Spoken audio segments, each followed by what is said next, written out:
Welcome to the Mental Health and You podcast. This podcast brings you information and advice from across the Norfolk and Suffolk NHS Foundation Trust, with a range of teams, services and those who use them sharing their experiences and wisdom with us every fortnight.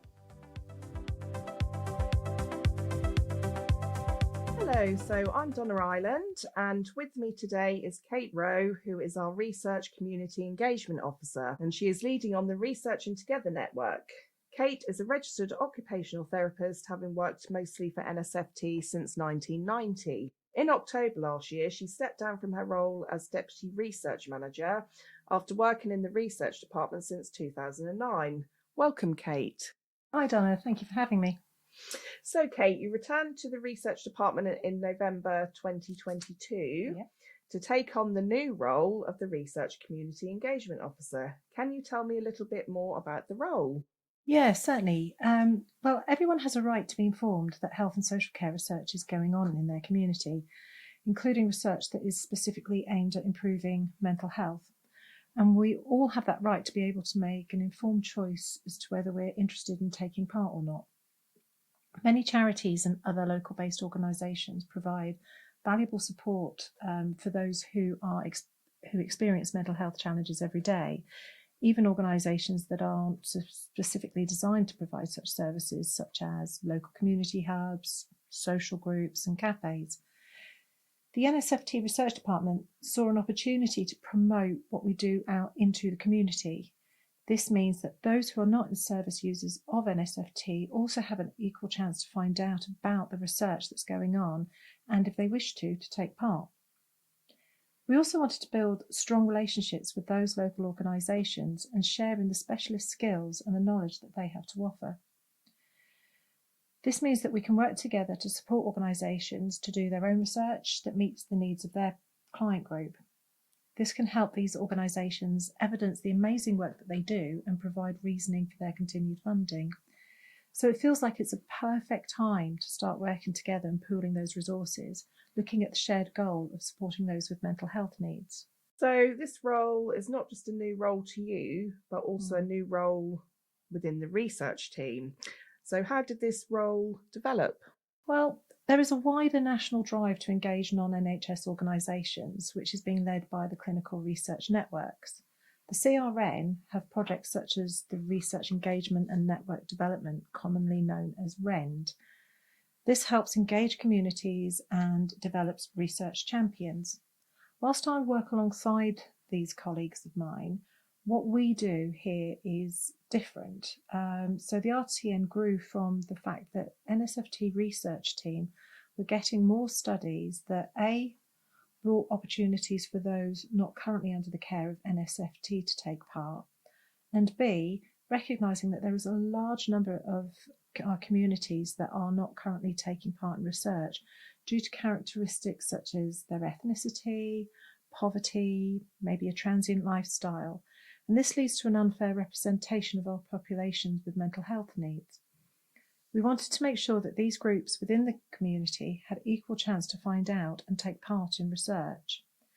So working with these organisations that work with these communities is the best possible way to build those relationships and let people know about what research is going on.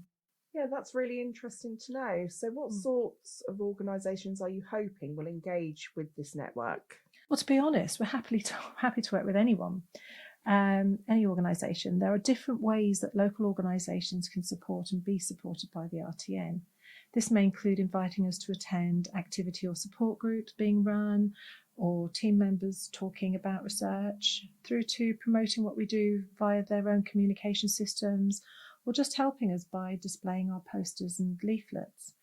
This means we can include organisations such as cafes, local shops, social hubs, and not just the specialised charities.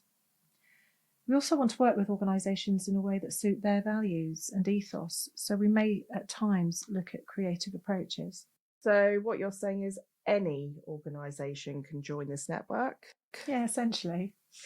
Okay, so by being a part of the network, how can these organisations help bring research to the local community? Well, I think, as mentioned, each organisation can play a different part, from just displaying research posters and leaflets through to being generally positive about research. we're not asking everyone to be experts, but reassuring people that if they do talk to us, there is no pressure, there's no commitment to take part, and we will just provide information that enables people to make decisions about taking part in research for themselves. Treating people with compassion and respect is an absolute core value of our service, and we want any contact with us to be a positive and supportive experience. We also want to make sure that research is inclusive, and community organisations have a vital part to play in terms of promoting research to those we often struggle to reach and communicate with. So, Kate, what sorts of things are you hoping that the RTN will offer? Well, I'm hoping that it will offer multi-way relationships between organisations and create a really research positive and confident community. Research can come with many myths and negative perceptions, which we hope through this network we can challenge those and create opportunities. We can also draw on the wide range of skills and experience within the organisations and of each other and those who access them to drive research development and thus healthcare delivery in a way that is focused on the needs of our community. So I think collaboration, partnership, co-production are the kinds of words that spring to mind. Mm-hmm. And as a service to you, what we would offer is access to free research training and pathways to engage with other organisations through our webpage and newsletters. We also plan to feature individual organisations on our webpage and newsletters so that those organisations can promote the work that they do. Okay, so say I work for a local organisation and I'm listening to this. Obviously, I'll have some questions. So can you answer the following? I don't know much about research. Well, that's absolutely okay. You don't need to know much about research at all.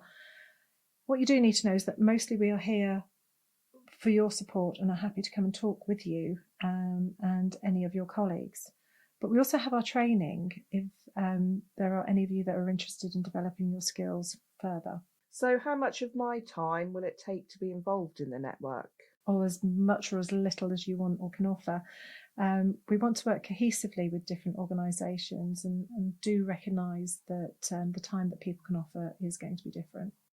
Okay, so I join and then say a bit down the line, I change my mind due to other commitments. Yeah, of course. I mean, that's absolutely fine as well. And we do understand that the ability to commit to the network can change over time.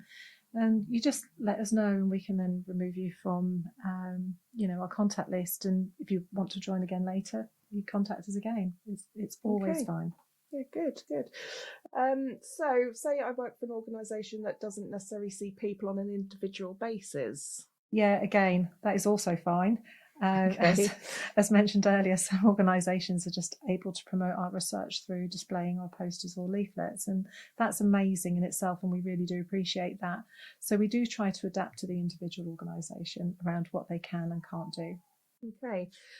Personally, I wouldn't want to force or push people into doing research as it feels wrong, as service users can be vulnerable. Yeah, totally get that. And absolutely, we would never encourage people to be coerced into taking part in research.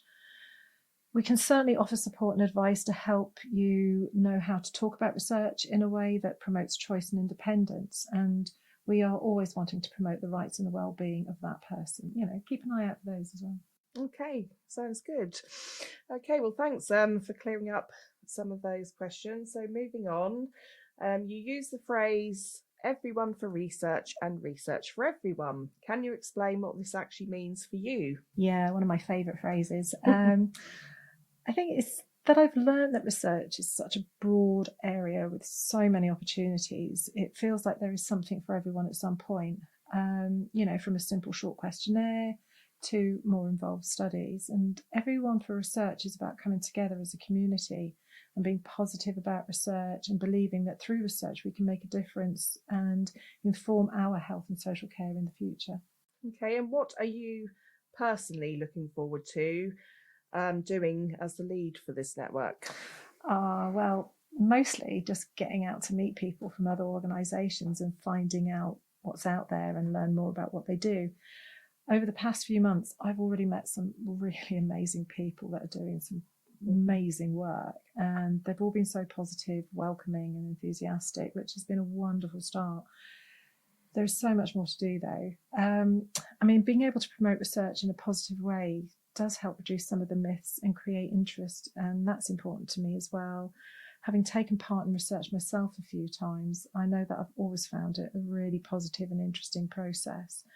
And I would never have known about taking part in research if I hadn't actually done the job I do. So I want to help people have the same choices and opportunities to know what is available and out there.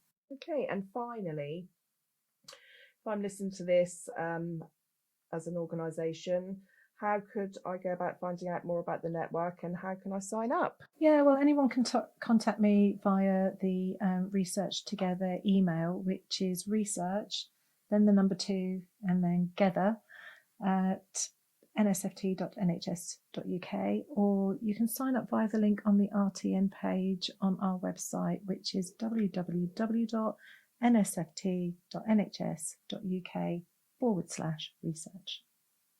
Thank you. Thank you.